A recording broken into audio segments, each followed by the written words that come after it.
Hello everyone, welcome back to Bosco Campus Vision. In the previous lecture, we have discussed the summary of Act 3, Scene 1 of Hamlet, and today let's continue with its analysis. So, critical comments on this scene. There are two important soliloquies in this scene. The first one is by Hamlet, and the second one is King Claudius's. Events are now moving towards a showdown. Rosencrantz and Guildenstern have picked up Hamlet's defiant hint, and the king now knows that Hamlet is deliberately assuming a crazy manner and is therefore dangerous. We know that Rosencrantz and Guildenstern were summoned by King Claudius to be with Hamlet and to understand what is really troubling his mind.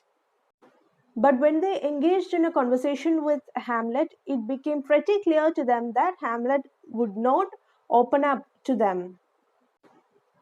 And now the king knows that Hamlet is purposefully acting to be mad and he is therefore dangerous.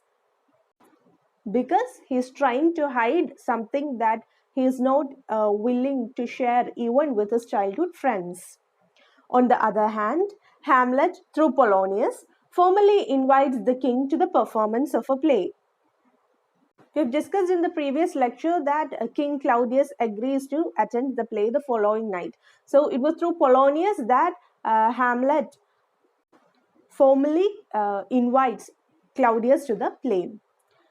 The king's brief soliloquy shows that the sin committed by him is weighing upon his mind.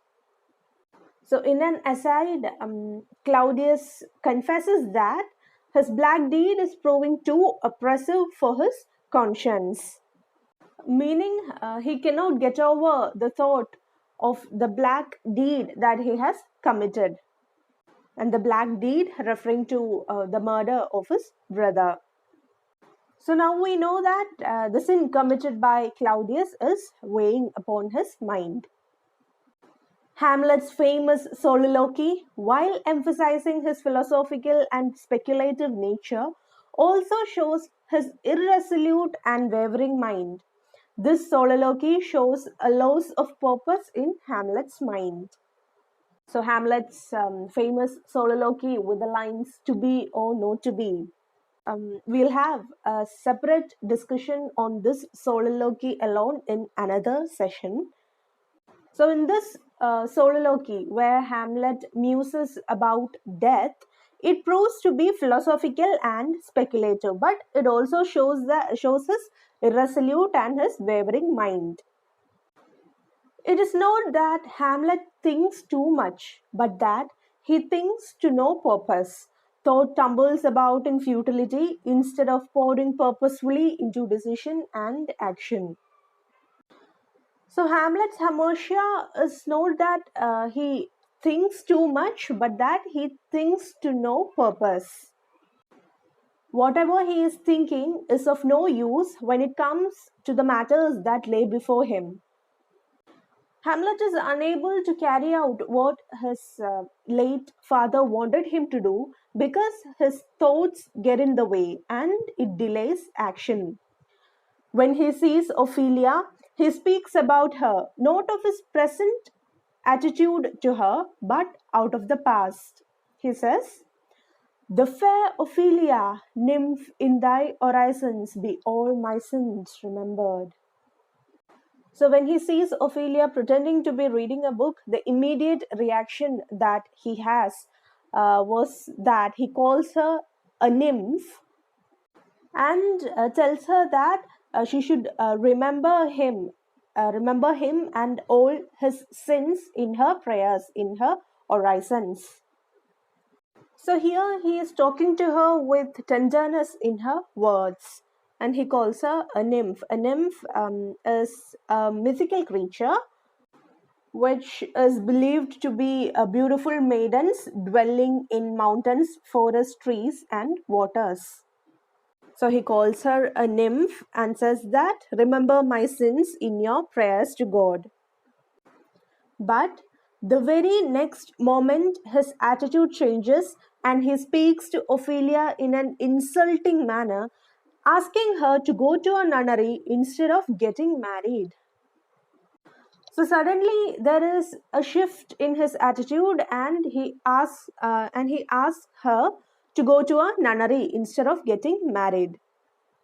And nunnery, as we all know, was a colloquial term for brothel in Elizabethan times. So Hamlet asks her to go to a nunnery.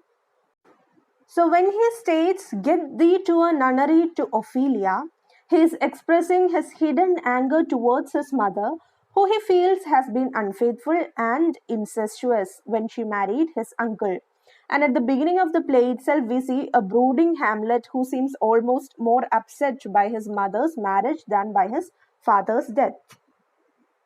So he is channeling all his anger towards his mother to Ophelia, and that is why he asks her to go to a nunnery. Another critical interpretation of Hamlet asking Ophelia to go to a nunnery is that when she is in a brothel, she will not bear wicked children like his uncle. So that is also another interpretation. Ophelia's high praise of Hamlet in her soliloquy shows the contrast between what Hamlet used to be and what he has now become under the stress and strain of the ghost revelation. The king and his counselor well paired. The king has conceived of a plan to get rid of Hamlet by packing him off to England. We know that when Claudius overhears the conversation between Ophelia and Hamlet, he comes to the conclusion that Hamlet is deliberately assuming his madness, and therefore he is dangerous. So, for his own safety, for Claudius's own safety, he is planning to send Hamlet off to England by saying that a change would really help Hamlet.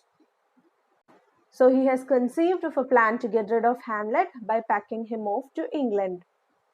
Polonius would like the queen to have a private talk with Hamlet, with himself hidden behind an arras to overhear their conversation before Hamlet is sent to England. So again, the plotting, the manipulating nature of Polonius is being put to light here. And Polonius wants the queen and Hamlet to have a conversation, and again he will eavesdrop their conversation just like he did overhear Ophelia's and Hamlet's conversation. And in that way, he might be able to get some clue of what is really affecting Hamlet's mind. The king is shrewd enough to think of his personal safety, while Polonius again reveals his plotting and unscrupulous nature. So, in this scene, the king is clever enough to pack Hamlet off to England for his own personal safety, while Polonius again is plotting and being unscrupulous in his nature.